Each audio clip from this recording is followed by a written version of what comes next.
السلام عليكم ورحمة الله وبركاته. إن الحمد لله نحمده ونستعينه ونستغفره ونعوذ بالله من شرور أنفسنا وسيئات أعمالنا. من يهد الله فلا مضل له ومن يضلل فلا هادي له، وأشهد أن لا إله إلا الله وحده لا شريك له، وأشهد أن محمدا عبده ورسوله. أما بعد، فإن أصدق الحديث كتاب الله، وخير الهدي هدي محمد صلى الله عليه وسلم، وشر الأمور محدثاتها، وكل محدثة بدعة، وكل بدعة ضلالة، وكل ضلالة في النار.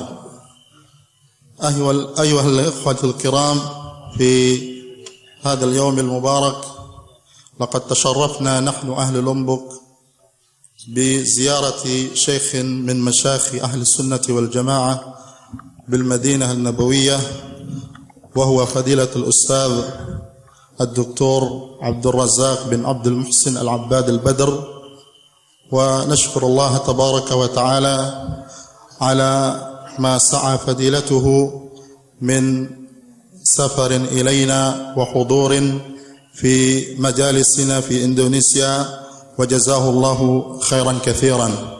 وسيلقي فضيلته إن شاء الله تعالى في هذه الليلة أمامنا محاضرة لعل الله تبارك وتعالى ينفع بنا في لومبوك خاصة وأهل إندونيسيا عامة، فليتفضل مشكورا.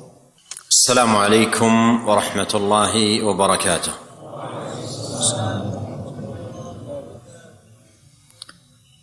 الحمد لله رب العالمين،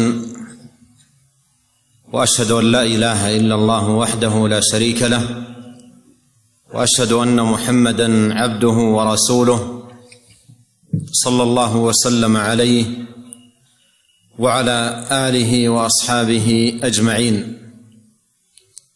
اللهم لا علم لنا إلا ما علمتنا، اللهم علمنا ما ينفعنا وزدنا علما، وأصلح لنا شأننا كله ولا تكلنا إلى أنفسنا طرفة عين. اللهم اهدنا لأحسن الأخلاق لا يهدي لأحسنها إلا أنت، واصرف عنا سيئها لا يصرف عنا سيئها إلا أنت، وأعذنا أجمعين من منكرات الأخلاق والأهواء والأدواء، وأصلح لنا شأننا كله ولا تكلنا إلى أنفسنا طرفة عين. أما بعد، فيا أيها الإخوة الكرام، هذه لحظات طيبات ومناسبة كريمة في هذا اللقاء وفي هذا المسجد، في بيت من بيوت الله تبارك وتعالى. جمعنا الله عز وجل هذا الجمع ويسر لنا هذا اللقاء، فنسأله جل في علاه أن يتقبل منا أجمعين اجتماعنا هذا، وأن يجعله في موازين حسناتنا يوم نلقاه سبحانه وتعالى. وإذا كان الأخ المقدم الشيخ جزاه الله خيرا يذكر أنني تعبت في القدوم، ففي الحاضرين من تعب أكثر مني وجاء من مسافات بعيدة، وبعضهم جاء من جبال ومناطق نائية. فأسأل الله تبارك وتعالى أن يتقبل من الجميع بقبول حسن، وأن يرزقنا في مجلسنا هذا الخير والنفع والبركة. Tadi saya memberikan mukaddimah bahwa alhamdulillah kita pada hari ini diberikan kemuliaan oleh Allah Subhanahu wa taala dengan hadirnya salah seorang masyayikh kita dari masyayikh Ahlus Sunnah wal Jamaah, yang beliau dari kota Rasulullah sallallahu alaihi wasallam. Dan Semoga Allah Subhanahu wa taala menjadikan apa yang beliau akan sampaikan dan yang telah sampaikan dari kajian-kajian beliau, baik yang telah lewat dan yang sekarang, diberikan manfaat oleh Allah Subhanahu wa taala oleh kita semua. Beliau adalah Fadilatul Syekh Abdul Razak bin Abdul Muhsin Al-Abbad Al-Badr hafizahullah, dan kita bersyukur kepada Allah Subhanahu wa taala bahwa Allah mudahkan bagi beliau untuk hadir di tempat kita ini, dan semoga Allah Subhanahu wa taala membalas beliau. Kemudian beliau setelah mengucapkan pujian kepada Allah Subhanahu wa taala dan bersaksi bahwa bahwasanya tidak ada ilah yang hak kecuali Allah Subhanahu wa taala, dan bahwasanya Nabi Muhammad sallallahu alaihi wasallam adalah utusan Allah Subhanahu wa taala. Kemudian beliau berdoa bagi kita semua agar kita diberikan ilmu oleh Allah Subhanahu wa taala, ilmu yang bermanfaat, dan juga semoga kita diberikan oleh Allah Subhanahu wa taala kemudahan untuk memperbaiki diri kita masing-masing dan memberikan hidayah kepada kita untuk akhlak yang mulia dan dijauhkan daripada akhlak yang jelek, dan semoga Allah Subhanahu wa taala melindungi kita semua dari kemungkaran-kemungkaran akhlak atau akhlak-akhlak yang mungkar, dan juga hawa nafsu yang dimurkai, dan juga penyakit-penyakit hati yang lainnya. Dan semoga Allah Subhanahu wa taala tidak menyerahkan semua urusan kita kepada diri kita, melainkan semua dikembalikan kepada Allah Subhanahu wa taala.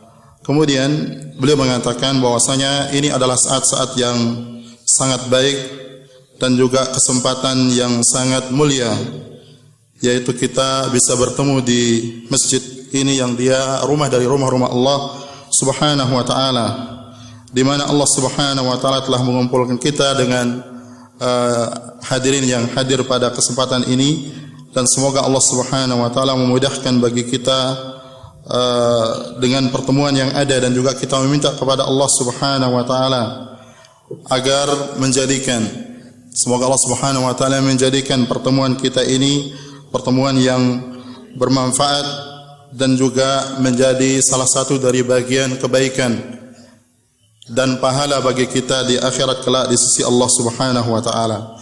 Beliau juga menyebutkan bahwasanya tadi saya menyebutkan bahwa beliau hadir di sini tentu dengan perjalanan yang tentu melelahkan. Beliau mengatakan bahwasanya apa yang disebutkan oleh saya tersebut tentu tidak kalah juga dengan lelahnya antum semua yang hadir di sini.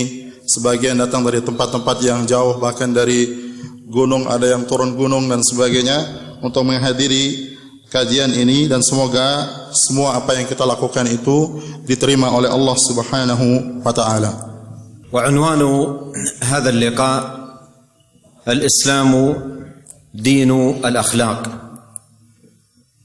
wa dinuna هذا الدين المبارك الذي رضيه الله سبحانه وتعالى لعباده ولا يرضى لهم دينا سواه، هو دين الأخلاق بأبهى حللها وأجمل صورها وأتم معانيها، بل إن الأخلاق بتمامها ووفائها وكمالها لا توجد إلا في الإسلام. وكتاب ربنا جل وعلا القرآن الكريم هو كتاب الأخلاق، إن هذا القرآن يهدي للتي هي أقوم. ونبينا صلى الله عليه وسلم هو الإمام في كل خلق عظيم وأدب رفيع. أتم الله جل وعلا له خلقه، فكان أكمل الخلق أدبا وأحسنهم خلقا وأطيبهم معاملة، لا كان ولا يكون في الناس مثله في الآداب والأخلاق وفي جميع الأمور.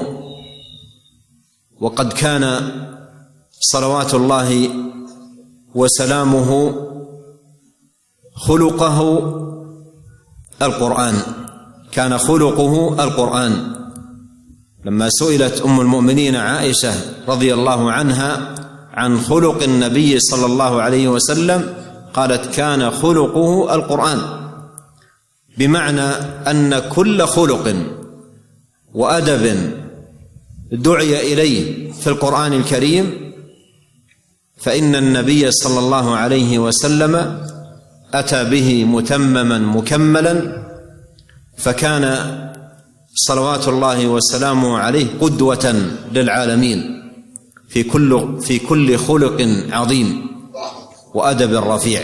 Kemudian beliau menyebutkan bahwasanya tema kajian kita pada pertemuan kali ini adalah Islam adalah agama akhlak.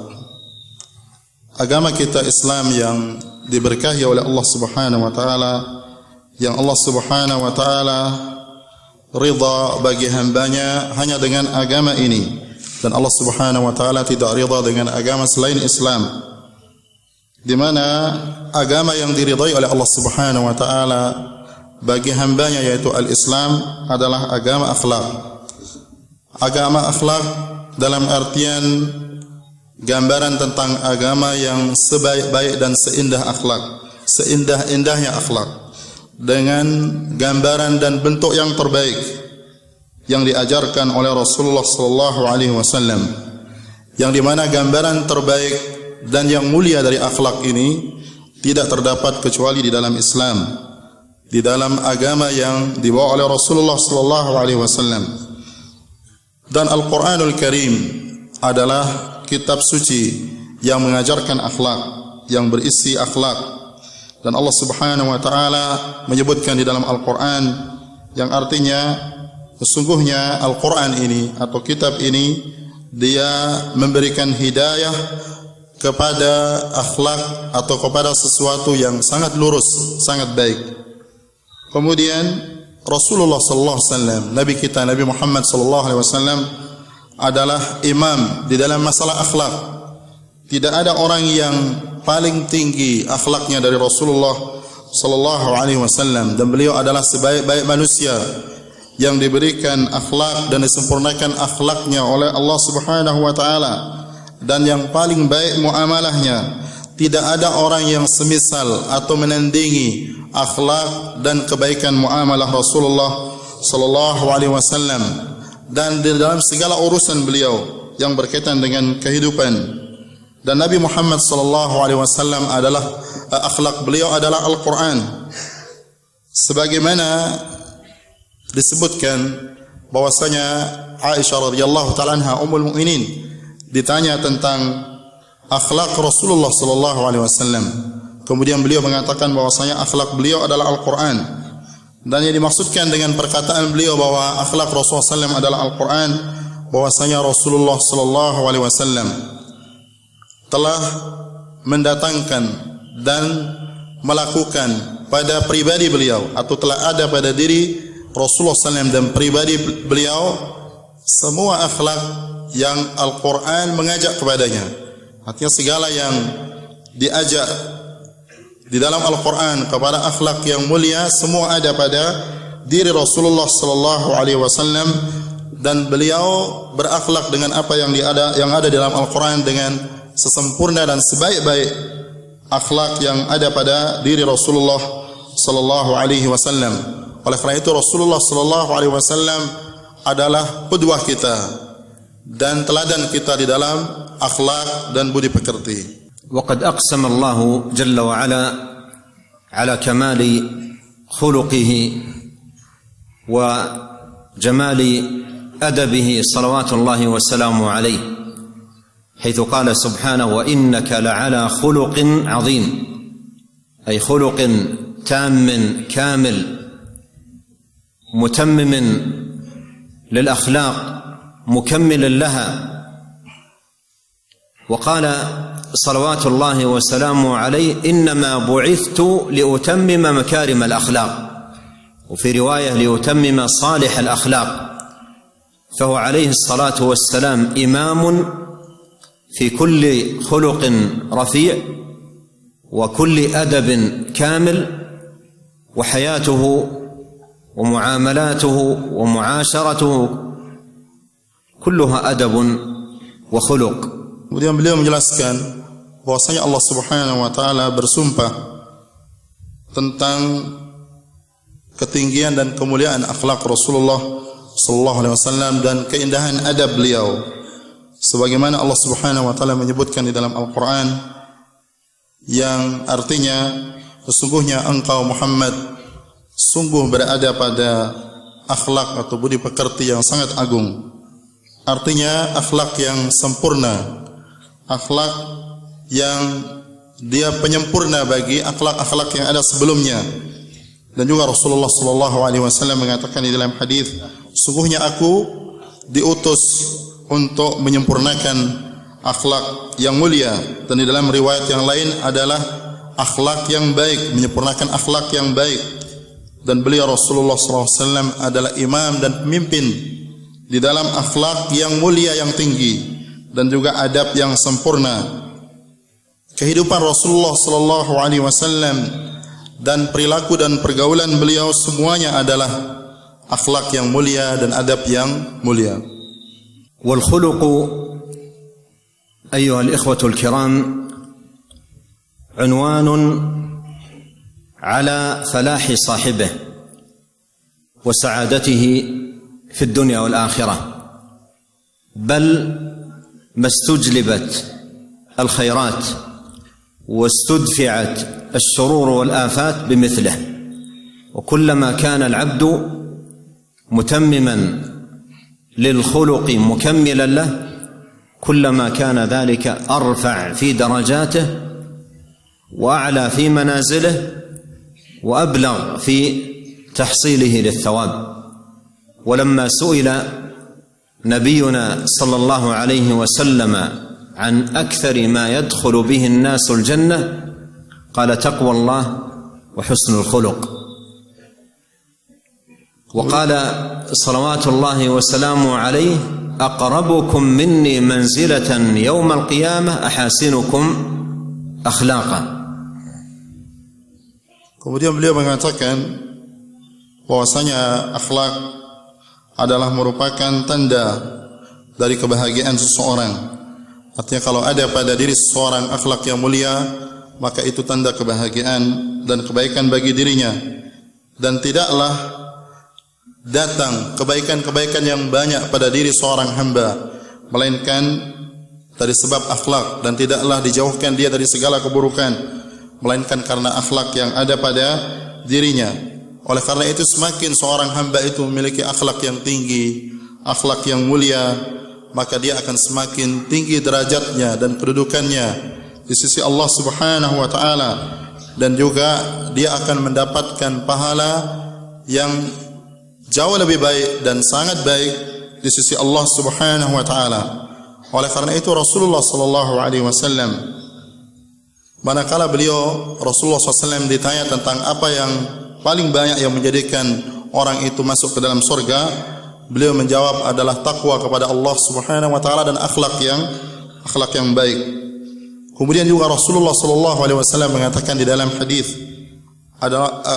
beliau mengatakan di dalam hadis bahwasanya orang yang paling dekat kedudukannya dariku di akhirat kelak adalah orang yang paling baik akhlaknya.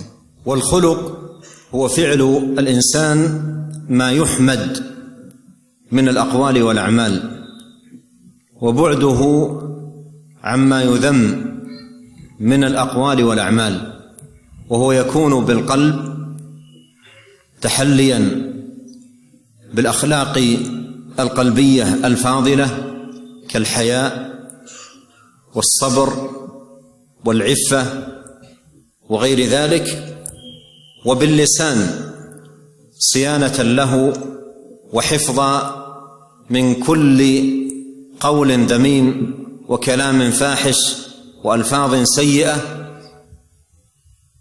وبالجوارح إعمالا لها بالسكينة والطمأنينة والوقار وإبعادها عن كل عمل مشين أو تصرف قبيح. Kemudian beliau menyebutkan bahwasanya akhlak itu adalah seorang manusia melakukan sesuatu yang terpuji dari perkataan ataupun perbuatan dan meninggalkan segala yang tidak terpuji atau tidak baik. Dan akhlak itu sebagian ada di dalam hati seseorang atau muncul dari hati seseorang, seperti misalnya akhlak yang berkaitan dengan malu, kemudian kesabaran, kemudian juga menjaga kesucian diri, yaitu iffah, dan juga akhlak yang berkaitan dengan lisan, seperti menjaga lisan dari perkataan-perkataan yang buruk dan menjaganya dari perkataan-perkataan yang buruk, dan juga hal-hal yang tercela, dan juga kalimat-kalimat yang jelek. Dan juga akhlak muncul dari fisik kita, yaitu akhlak yang baik, yaitu dengan melakukan hal-hal yang baik dan mulia, baik itu bentuknya ketenangan, adanya sikap-sikap yang jauh dari sifat-sifat yang buruk dan perilaku yang buruk atau tingkah laku yang buruk. والخلق أوسع مما هو مشهور لدى كثير من الناس من حيث حصره في التعامل بين الناس بعضهم مع بعض، هذا جانب من الخلق. وأما الخلق فهو أوسع من ذلك، فهو يتناول هذا الجانب ويتناول ما هو أعظم من ذلك، وهو الأدب مع رب العالمين خالق الخلق أجمعين. ولهذا ينبغي أن يعلم أن من يعبد غير الله أو يستغيث بغير الله أو ينذر لغير الله أو يعطل شيئا من صفات الله أو يخوض في كلام الله تبارك وتعالى بغير علم أو يستهين بشيء من أحكام الله أو ينتقص شيئا من شرعه، من كان كذلك فهو عديم الخلق. من كان كذلك فهو عديم الخلق، حتى وإن كان يتعامل مع الناس معاملة جميلة. أين الخلق في إنسان خلقه رب العالمين ثم يصرف العبادة لغير خالقه؟ أين الخلق في من أوجده الله تبارك وتعالى ومن عليه بالنعم ثم يضيف النعم إلى غير المنعم بها والمتفضل، أو يجحد شيء من أسمائه وصفاته، أو يستهين بشيء من شرعه وأحكامه؟ فهذه الأمور إذا وجدت في الإنسان فهي دليل على أنه لا خلق له، حتى وإن كان عامل الناس بمعاملة جميلة وأخلاق طيبة. Kemudian beliau menjelaskan bahwasanya akhlak yang mulia di dalam Islam jauh lebih luas dari apa yang dipahami kebanyakan manusia, yang mungkin memahami akhlak yang mulia itu sebatas muamalah atau bergaul dengan manusia dengan muamalah atau pergaulan yang baik. Tetapi di dalam Islam, akhlak yang mulia mencakup akhlak seseorang juga kepada Allah Subhanahu wa taala dan akhlak orang kepada manusia juga, yaitu dengan akhlak yang mulia. Oleh karena itu orang yang tidak beribadah kepada Allah Subhanahu wa taala dan meminta kepada selain Allah Subhanahu wa taala dan menafikan atau mentiadakan sifat-sifat Allah Subhanahu wa taala yang mulia, maka orang-orang seperti ini dia bukan dikatakan orang-orang yang berakhlak. Demikian juga orang-orang yang berbicara tentang ilmu Allah Subhanahu wa taala yang berkaitan dengan syariat Allah Subhanahu wa taala dengan tanpa ilmu, atau dia misalnya melecehkan syariat Allah Subhanahu wa taala, maka orang seperti ini walaupun dia muamalah dan pergaulannya dengan manusia baik, hakikatnya dia adalah orang yang tidak berakhlak dan tidak memiliki akhlak. Oleh karena itu, akhlak yang mulia menurut Islam adalah akhlak orang kepada Allah Subhanahu wa taala dengan beribadah hanya kepadanya, tidak beribadah kepada selain Allah, tidak meminta pertolongan kepada selain Allah Subhanahu wa taala, tidak juga dia menyimpangkan salah satu dari ibadah kepada Allah Subhanahu wa taala kepada selain Allah Subhanahu wa taala. Oleh karena itu tidak dikatakan orang itu berakhlak, yaitu orang yang beribadah kepada selain Allah Subhanahu wa taala. Demikian juga bagaimana akan dikatakan berakhlak orang yang diberikan nikmat oleh Allah Subhanahu wa taala, kemudian dia tidak beribadah kepada zat yang memberikan nikmat kepadanya, yaitu Allah Subhanahu wa taala. Bahkan dia mungkin melecehkan dan memperolok-olokkan agama Allah Subhanahu wa taala. Orang yang seperti ini, walaupun dia bergaulnya dengan manusia baik, muamalahnya dengan manusia baik, tetapi dia tidak beribadah kepada Allah, dia melecehkan agama Allah, dia mengolok-olok agama Allah, maka orang seperti ini adalah orang yang tidak memiliki akhlak. وليست الأخلاق في الإسلام أمرا نفعيا يقدمه المرء لمنافع دنيوية يريدها أو مصالح يطمع في نيلها، وإنما الأخلاق في الإسلام عبادة وقربة يتقرب بها المسلم إلى الله تبارك وتعالى، حيث إن الله جل وعلا أمره بذلك ورتب على ذلك الثواب الجزيل والأجر العظيم. وقد مر معنا قول نبينا صلى الله عليه وسلم عندما سئل عن أكثر ما يدخل به الناس الجنة قال تقوى الله وحسن الخلق، وقال أقربكم مني منزلة يوم القيامة أحسنكم خلقا.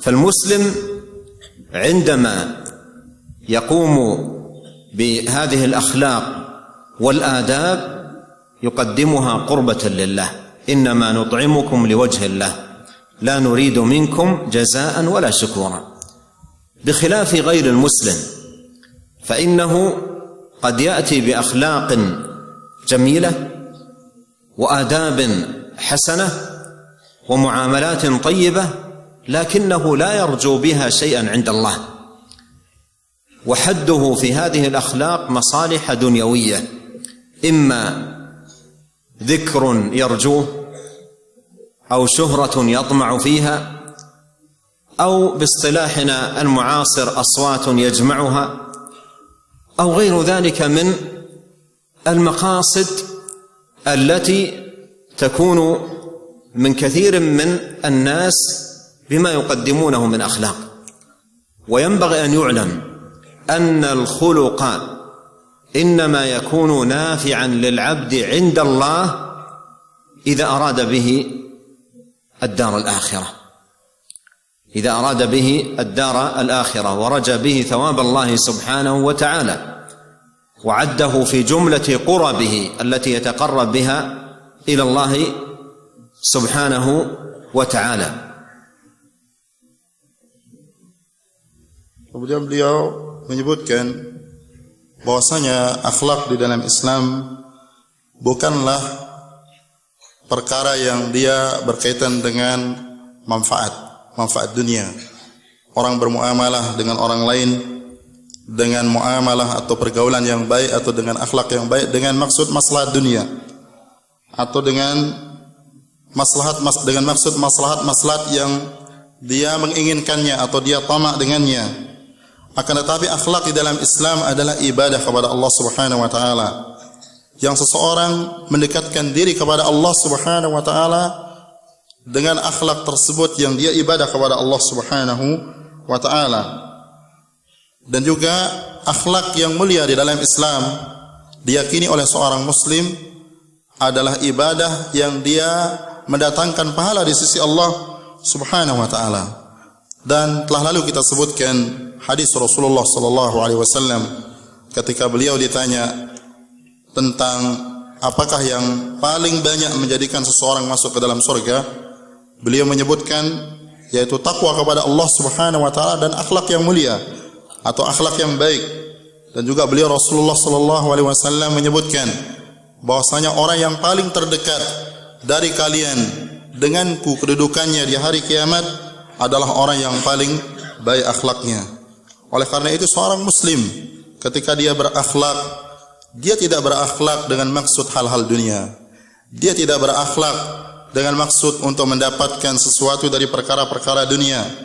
Bahkan seperti yang disebutkan oleh Allah Subhanahu wa taala bahwasanya mereka tidak memaksudkan dari amal soleh tersebut balasan kecuali balasan dari Allah Subhanahu wa taala. Berbeda dengan orang-orang yang bukan muslim. Kalau orang-orang yang bukan muslim atau non muslim dia memiliki muamalah atau akhlak yang tampak mulia pada zahirnya, maka dia tidak muncul dari hatinya yang dia maksudkan untuk mencari pahala dari Allah Subhanahu wa taala. Akan tetapi yang mereka lakukan dari akhlak yang mulia yang tampak tersebut adalah manfaat-manfaat dunia, baik yang berkaitan dengan ketenaran, orang itu bermuamalah dengan muamalah yang baik supaya dia masyhur, tenar di tengah manusia bahwa dia orang yang berakhlak yang baik, atau dia menginginkan harta benda dari dunia, atau dia ingin maslahat-maslahat yang lainnya. Oleh karena itu seorang muslim seharusnya ketika dia berakhlak yang mulia, hendaklah akhlak yang mulia tersebut muncul dari dirinya karena keyakinan bahwasanya akhlak ini adalah ibadah kepada Allah Subhanahu wa taala yang mendekatkan seseorang kepada Allah Subhanahu wa taala, dan dia tidak mengharapkan dari akhlak yang mulia yang dia lakukan tersebut melainkan balasan di negeri akhirat kelak.